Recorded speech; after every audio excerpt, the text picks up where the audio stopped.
अस्सलाम वालेकुम नाज़रीन, मैं हूं आपके साथ उमर नज़ीर खान। मैं इस वक्त मौजूद हूं उकाड़ा में, जहां पर उकाड़ा के होनहार तालिब इल्म ने पीएमएस के इम्तिहान में पूरे पंजाब में पहली अटेम्प्ट में पहली पोजीशन हासिल की, बगैर किसी एकेडमी के और बगैर जो है वो फिजिकल क्लासेस लिए या इन पर्सन किसी भी एकेडमी को ज्वाइन किए बगैर। आइए बात करवाते हैं आपकी इस होनहार तालिब इल्म से जिसने उकाड़ा का नाम रोशन किया और फर्स्ट पोजीशन हासिल की। आइए बात करवाते हैं डॉक्टर ज़ीशान से। अस्सलाम वालेकुम। वालेकुम सलाम। डॉक्टर साहब, so many congratulation first of all. Thank you so much. कैसा फील कर रहे हैं अब आप? माशाल्लाह, आपने फर्स्ट अटेम्प्ट में फर्स्ट पोजीशन और उसके बाद रिटर्न में भी जो है आपने तारीख में सबसे ज्यादा नंबर लिए। बहुत ज़्यादा खुशी महसूस हो रही है उमर साहब। अल्लाह ताला का करम है और उसके हुजूर दिल सर बसजदा है। I am overwhelmed, I would say. चले माशाल्लाह माशाल्लाह। सबसे पहले डॉक्टर साहब मैं पूछना चाहूंगा कि सबसे ज्यादा वाइटल इंपॉर्टेंट रोल किसने अदा किया आपकी एक इतनी बड़ी कामयाबी में? वालिदैन की दुआएं, parents prayers. Parents have always been a consistent support throughout the entire process.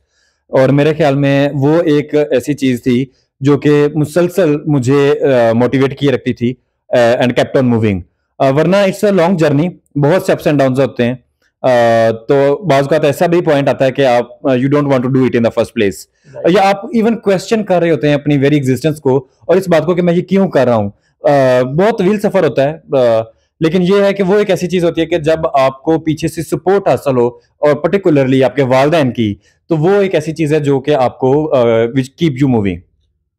Doctor साहब, आप ऑलरेडी एक गवर्नमेंट सेक्टर में हेल्थ डिपार्टमेंट में एज अ डॉक्टर काम कर रहे थे, तो कहाँ से ये मोटिवेशन आई कि आप एज अ असिस्टेंट कमिश्नर भी जो है वो आप एग्जाम दें? और माशाल्लाह इतनी बड़ी मोटिवेशन थी, एक हार्डवर्क था कि आज आप असिस्टेंट कमिश्नर हैं। ये कैसे जो है सारी कन्वर्जन हुई? बड़ा अहम सवाल और बहुत फ्रीक्वेंटली आस्क्ड क्वेश्चन है ये उमर साहब। इसमें यह है कि I am an MBBS doctor और मैं एज मेडिकल ऑफिसर काम कर रहा था, as EMO, emergency medical officer. हमारे हेल्थ डिपार्टमेंट में कुछ एडमिनिस्ट्रेटिव चैलेंजेस का शिकार है हमारा डिपार्टमेंट। उसमें फॉर एग्जांपल बेड्स की कमी है, लाइफ सेविंग मेडिसिन की शॉर्टेज है और कुछ और एडमिनिस्ट्रेटिव चैलेंजेस हैं। तो जिसकी वजह से मैं ये महसूस करता था कि I would be able to better serve my fellow countryman as an administrator instead of as a doctor. और ये चीज उस वक्त ज्यादा हाईलाइट हुई जब मेरी क्लिनिकल हाउस जॉब के दिन चल रहे थे। मैंने 2020 में मुकम्मल की है अपनी हाउस जॉब। उस वक्त कोविड-19 पेंडेमिक अपने अरूज पे थी, तो पूरा का पूरा इवन डेवलप्ड कंट्रीज, यूएस जैसा हेल्थ केयर सिस्टम जिसकी मिसाल दी जाती है पूरी दुनिया में, वो कोलैप्स कर गया था because of this emerging pandemic. तो हमारा तो वैसे एक तरक्की पजीर मुल्क का हेल्थ केयर सिस्टम था, तो उस वक्त ये चीज ज्यादा हाईलाइट हुई। तो that was a turning point in my life and that is when I took the decision that I would be able to better serve the humanity, the people around me, and positively impact their lives as an administrator instead of limiting myself to a single role of a typical doctor-patient relationship.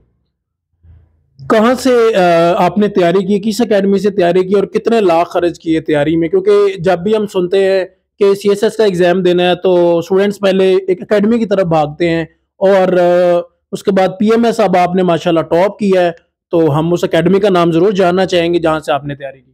अच्छा उमर साहब, मेरा थोड़ा सा different है journey, और वो इस sense में डिफरेंट है कि मैंने फॉर्मली एज सच कोई एकेडमी ज्वाइन नहीं की। और ये बिल्कुल आपकी बात 100% ठीक है कि स्टूडेंट्स ये समझते हैं कि जब तक हम किसी मखसूस एकेडमी का या एक फिजिकल ट्रेडिशनल क्लासरूम एजुकेशन का हिस्सा नहीं होंगे सीएसएस पीएमएस के, तो उस वक्त तक हम ये कर नहीं सकते शायद। ये एक मिथ है जिसका डिबंक किया जाना बहुत जरूरी है। आप अपनी कंफर्ट जोन को आइडेंटिफाई करें, अपनी लिमिटेशंस को पहचानें। जॉब के साथ बात करना मुश्किल हो जाता है। मेरे लिए पर्टिकुलरली ये बहुत ज्यादा मुश्किल था कि कुछ डिमांडिंग थी, बहुत ज्यादा डिमांडिंग थी जॉब, इस सेंस में कि इमरजेंसी में ड्यूटी थी, फिर कंटिन्यूसली रोस्टर चेंज होते थे, मॉर्निंग शिफ्ट, इवनिंग और नाइट, तो उसमें एक कंसिस्टेंसी नहीं थी। तो मुझे कभी भी वो प्रिविलेज नहीं हासिल रही कि मैं अपनी जॉब छोड़ के कहीं पे लाहौर में एक फिजिकल एकेडमी का ऐसा हिस्सा बन सकूं। इंग्लिश ऐसे में मैंने अपने ड्राफ्ट्स कुछ मेंटोर्स से एवेलुएट करवाए थे डेफिनेटली, बट ऐसा के पूरा फुल सेशन एक किसी एकेडमी का हिस्सा बनना, तो वो मैं कभी किसी एकेडमी का हिस्सा नहीं रहा। राइट। तो डॉक्टर साहब, आपने जो है इब्तदाई तालीम कहाँ से हासिल की? प्राइमरी, मिडल, मैट्रिक, ये किस आला इदारों से आपने तालीम हासिल की? अच्छा, मैं आपको बता देता हूँ अपना तालीमी बैकग्राउंड, तो वो आप खुद अंदाज़ा कर लीजिएगा कि वो आला है या किस तरह का है। और ये भी बड़ा इंटरेस्टिंग सा एक एस्पेक्ट है मेरी लाइफ़ का। मैं बेसिकली एक मज़ाफ़ाती गाँव से ताल्लुक़ रखता हूँ। मेरे गाँव का नाम चक नंबर 39-12 जोड़े है, और प्राइमरी तक तालीम मैंने अपने गाँव के जो प्राइमरी स्कूल था, गवर्नमेंट बॉयज़ प्राइमरी स्कूल, वहाँ से हासिल की। और बल्कि मुझे पिछले दिनों फ़ोन भी आया था हेडमास्टर साहब की तरफ से, माशाल्लाह से वो हयात हैं, कि हमारे लिए ये बड़े फ़ख्र की बात है कि आप गवर्नमेंट बॉयज़ प्राइमरी स्कूल 39-12 का भी हिस्सा रहे, और बल्कि इब्तदाई तालीम बुनियाद यहाँ पे रखी गई इस पूरे सफ़र की। फिर आला तालीमी सहूलियत मौजूद नहीं थी मेरे गाँव में, तो करीबी जो गाँव था वहाँ पे मैं तालीम हासिल करने जाया करता था डेली और पैदल। करीब था उसमें मिडल तक तालीमी सहूलियत मौजूद थी, लेकिन हाई स्कूल वहाँ पे भी मौजूद नहीं था। उस वक़्त फिर वालिदैन ने एक बड़ा मुश्किल सा डिसीजन लिया अपनी ज़िंदगी का, और उस वक़्त हम लोग शहर मुंतकिल हुए। उसके बाद वहाँ से मैट्रिक किया और एफएससी की, और then I move to Lahore, जब मेरा सिलेक्शन हो गई थी ओपन मेरिट पे एमबीबीएस में। राइट, तो ये कहना बिल्कुल गलत नहीं होगा कि एक आप सरकारी स्कूल में, जिसे हम आम अल्फाज में कहते हैं कि टाट वाले स्कूल से पढ़े हुए हैं आप। Can we say that? We can definitely say that. मैं उसकी प्रैक्टिकल मिसाल आपके सामने मौजूद हूँ, और लिटरली ये मैं आपका बल्कि मशकूर हूँ कि आपने ये लफ्ज़ इस्तेमाल किया। उमर, लिटरली हम टाटों के स्कूल पे पढ़े थे, ठीक है? बल्कि मुझे ये याद है कि हम लोग अपना जो थैला है वो खुद साथ लेके जाया करते थे। वालदा ने मुझे थैला बना के दिया था वो वाला, और उसमें रूटीन ये होती थी कि जब हम लोग सुबह जाते थे तो वो अपना साथ लेके जाते थे, और जब छुट्टी होती थी तो उस वक़्त हर बच्चा अपना थैला साथ लेके आया करता था, क्योंकि इस बात का भी डर होता था कि अगर स्कूल में आप कहीं रखते हैं तो वो चोरी ना हो जाए, ठीक है? तो ये बिल्कुल यही लफ़्ज़ है इसके लिए कि टाटों वाले स्कूल पे मैं पढ़ा हुआ हूँ, और उसके बाद पहले डॉक्टरी का इम्तिहान पास किया, और वो अल्हम्दुलिल्लाह एस किया, और अब उसके बाद ये मुकाबले के इम्तिहान में अपनी पहली अटेम्प्ट में पहली पोजीशन हासिल की। और ये बहुत अहम पॉइंट है, जो बच्चे ये महसूस करते हैं कि हम गांव के बैकग्राउंड से ताल्लुक रखते हैं, तो हम उन लोगों से compete नहीं कर सकते जो कि प्रोफेशनल और आला नस्ट या लम्स के तलबा हैं, उनसे हम compete नहीं कर सकते। This is not the case. I am before you, और अगर आप हार्ड वर्किंग हैं, मैं ये भी नहीं कहूंगा कि आप टैलेंटेड हैं, अगर आप हार्ड वर्किंग है सिर्फ और कंसिस्टेंट है अपनी अप्रोच में, तो आप ये मुकाबले का इम्तिहान क्या, जिंदगी में कोई भी इम्तिहान जो है वो चाहे कितना ही मुश्किल क्यों ना हो, आप उसको उसमें कामयाबी से हमकिनार हो सकते हैं आसानी से। जबरदस्त, जबर आउटस्टैंडिंग। सुन के बड़ा मजा आया कि आप जो है एक टाट के स्कूल से पढ़ के पूरे पंजाब में आपने फर्स्ट पोजीशन ली। इट्स क्वाइट अमेजिंग माशाल्लाह। डॉक्टर साहब, स्पोर्ट्स की क्या इंपॉर्टेंस है आपकी लाइफ में, और एक टॉपर के लिए और एक ऑफिसर के लिए? बहुत ज्यादा अहमियत है। को देखें, पढ़ाई एक ऐसी चीज है जो कि सारी जिंदगी आपका साथ मौजूद रहता है उसका।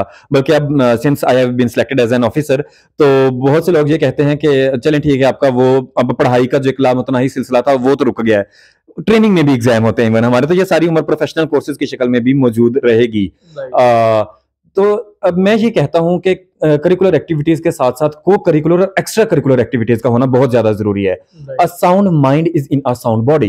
तो जब तक आप अपना माइंड साउंड नहीं होता, और माइंड को साउंड करने का तरीकाकार यही है कि उसको थोड़ी सी ब्रेक दें। एक ये जो मोनोटोनस रूटीन है पढ़ाई की, 12 घंटे या मुसलसल 16 घंटे पढ़ने से अगर आप साथ में कोई एक्स्ट्रा करिकुलर एक्टिविटी स्पोर्ट्स में खासतौर पर नहीं टेक पार्ट कर रहे, तो चीजें थोड़ी मुश्किल हो जाएंगी।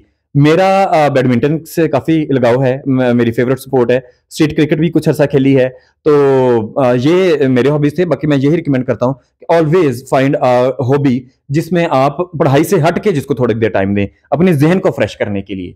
राइट। आपके दोस्त, आपके रिश्तेदार, आपके मोहल्लेदार, आपके बैडमिंटन फेलोज, आपके क्लास फेलोज, कैसा बिहेवियर है उनका आपके साथ? अब आप माशाल्लाह से एक असिस्टेंट कमिश्नर सेलेक्ट हो गए हैं, अब बहुत से दोस्त नए भी जुड़ेंगे, मगर इन लोगों का कैसा आपके साथ जो है वो इस टाइम बिहेवियर है? Umar, that was a life changing decision by the way. और मैं पर्टिकुलरली ये महसूस करता हूँ कि I have been blessed by the almighty to have best people in my life, be it relatives, be it friends. जहाँ पे थोड़ा सा मसला पेश आया था मुझे अपने इस जर्नी में, पूरे जर्नी में, वो मेरे कोलीग्स थे। जहाँ पे मैं काम करता था वहाँ पे बहुत ज़्यादा सपोर्टिव नहीं थे लोग, पर्टिकुलरली जो बड़े लोग थे, हेड ऑफ डिपार्टमेंट को मैं मतलब उनका एक अच्छा किरदार नहीं रहा शायद। शायद इस वजह से मे बी कि हमारी एक ये भी सोच होती है कि हम अपने से जो हमारे सबॉर्डिनेट होते हैं, हम उनको आगे बढ़ता हुआ नहीं देख सकते बाज़ औक़ात। ठीक है? मतलब हमें अपना एक एग्जिस्टेंशियल थ्रेट महसूस होता है ना कि हमारा सबॉर्डिनेट हमसे आगे निकल रहा ना जाए कहीं। तो उनकी तरफ से मुझे जो है ना वो एक लैक ऑफ सपोर्ट का सामना करना पड़ा, जिसकी वजह से मेरा सफ़र मज़ीद चैलेंजेस पहले भी थे, जॉब के साथ करना, इमरजेंसी की ड्यूटीज़ के साथ करना और कंसिस्टेंटली चेंजिंग रोस्टर्स के शिफ्ट्स के साथ करना। लेकिन ऊपर से डे नाइट मतलब एक में अगर मैं फिक्स हो गया हूँ और मैंने उसके मुताबिक अपने आप को अडॉप्ट कर लिया है, अपना एक स्टडी प्लान उसके मुताबिक एडजस्ट कर लिया है, तो जब तक वो एक बनता था, स्टडी प्लान बनता था, तब तक मेरी शिफ्ट चेंज हो जाती थी। फिर मुझे जीरो से स्टार्ट करना पड़ता था और दोबारा से उस नई रूटीन के मुताबिक अपने आप को ढालना पड़ता था। और ऊपर से सोने पे सुहागा ये कि जो इर्द गिर्द लोग मौजूद थे, स्टाफ था, मेरे कोलीग्स और एचओडी साहब, he was not particularly helpful, he was not cooperative. उस वजह से थोड़ा मजीद चैलेंजिंग हो गया था सफर। लेकिन यह है कि all is well that ends well. और जिस दिन सिलेक्शन हो गई उस दिन एचओडी साहब की तरफ से एक बड़ा लंबा चौड़ा जो है वो मुबारकबाद का पैगाम वसूल हुआ। तो खैर, part of life, and that is part of life, that is what you call life. No doubt. Doctor साहब, आपके दोस्त रिश्तेदार सब लोग खुश हैं और मीडिया आपके दरवाजे पे, सारे मीडिया चैनल्स आपके दरवाजे पे हैं, तो definitely you deserve this respect, that much respect, more than that. ज़्यादा टाइम नहीं लूँगा, बस इन द एंड एक लास्ट मैसेज क्या देना चाहेंगे तमाम पाकिस्तानियों को, और स्पेशली उकाड़ा शहर के आप रिहायशी हैं और उकाड़ा शहर का आपने नाम रोशन किया, उकाड़ा वालों को भी एक स्पेशल मैसेज और पाकिस्तान वालों को भी एक स्पेशल मैसेज। मैं अपने रियासत तमाम जो मेरे फेलो कंट्री मैन हैं उनको एड्रेस करूंगा, पर्टिकुलरली जो मेरे डिस्ट्रिक्ट फेलोज हैं। देखें, मैं आपके सामने एक मिसाल मौजूद हूँ जिसने उकाड़ा की तालीमी सहूलियत का, जो यहाँ पे उकाड़ा में मौजूद हैं उनको बखूबी अंदाजा है कि यहाँ पे कितनी आला तालीमी सहूलियत किस कदर हद तक मौजूद हैं और लोगों को लाहौर का रुख क्यों रुख करना पड़ता है। लेकिन अगर मैं इस लिमिटेड इन्वायरमेंट में ऑपरेट करके आपके सामने ये अपनी फर्स्ट अटेम्प्ट में ये कर सकता हूं, and I am saying that not because कि मैंने ये कोई बहुत बड़ी अचीवमेंट हासिल कर ली है, बल्कि ये इससे मुराद असल में मकसूद ये है इसकी डूएबिलिटी को शो करना कि देखें, देयर इज नो डाउट कि it's a difficult exam, that is why it is called मुकाबले का इम्तिहान। It is difficult but at the same time it is doable. वो हम इंसान ही हैं जो ये एस भी करते हैं, जो एलोकेट भी होते हैं, जो पोजीशंस भी लेते हैं। हैव फेथ इन योरसेल्फ, अल्लाह ताला पे ईमान रखें और अपने ऊपर ईमान रखें, अपने कैपेबिलिटीज के ऊपर भरोसा करें कि आप एक कैन डू एटीट्यूड जिंदगी में अडॉप्ट करें कि मैं ये कर सकता हूं। और जब आप अपने ऊपर भरोसा करेंगे तो कोई कितना भी आपको डी ट्रैक करने की या डीमोटिवेट करने की कोशिश करे कि ये तो तुमने बहुत ऊंचे ख्वाब देख लिए हैं अपने, तो कोई भी आपको डीमोटिवेट नहीं कर सकता। That is my message. Have faith in yourself. That is all. Thank you so much for your time. Thank you for having me. It's an honor to be at Urdu Point with you.